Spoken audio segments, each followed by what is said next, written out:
Selamatkan iklim tanpa mengorbankan kebebasan. Assalamualaikum warahmatullahi wabarakatuh.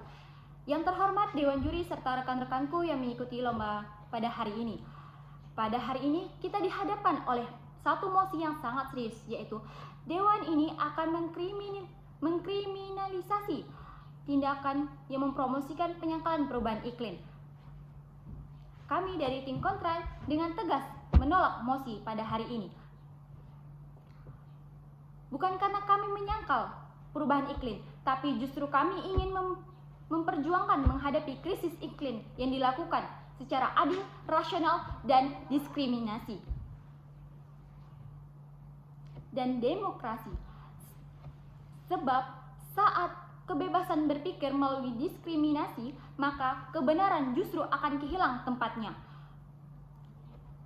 Pada tim pemerintah terjadi gagal paham bahwasanya mereka menyebutkan bahwa penyangkalan perubahan iklim adalah bentuk disinformasi berbahaya. Oleh karena itu, tindakan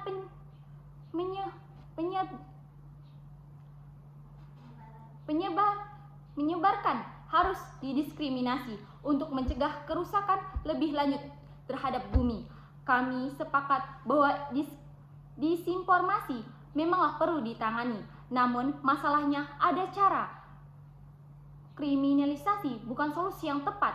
Mengapa? Pertama, tidak semuanya yang menyangkal perubahan iklim melakukannya karena niat jahat. Banyak dari mereka yang tidak memiliki kurangnya terhadap literasi dan juga pendidikan. Apakah kita akan menghukum ketidaktahuan mereka ke penjara? Yang kedua, jika semuanya pendapat yang tidak sesuai dengan arus utama langsung dipidana, maka sains berhenti berkembang dan demokrasi mati.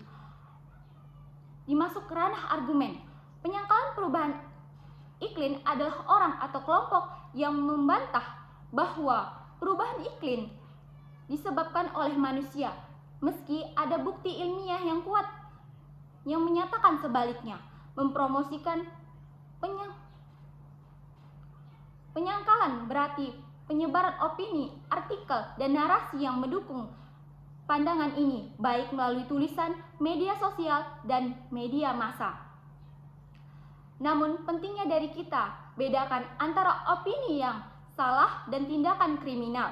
Kita bisa tidak setuju, bahkan sangat menentang pandangan yang menyangkal perubahan iklim, tapi menjadikan kriminal. Itu sama saja dengan mempenjarakan seseorang hanya karena pandangan tidak sesuai dengan pemerintah dan atau komunitas ilmiah. Apakah banyak informasi sains tertentu berkembang? Pengetahuan hari ini bisa berubah besok, maka membuka pintu diskusi adalah kekuasaan ilmu, bukan kelemahan. Kami berdiri di sini dari sudut pandang hak asasi manusia, pendidikan dan efektivitas bijak publik, HAM dan demokrasi bebas. Berbicara adalah fondasi demokrasi. Meliputi opini itu salah selama tidak menimbulkan kekerasan langsung, ia tidak pantas didiskriminasi. Efektivitas diskriminalisasi hanya akan menciptakan ketakutan, memperkuat kelompok ekstremis, dan mendorong mereka beroperasi secara diam-diam di dunia nyata yang sulit terkontrol.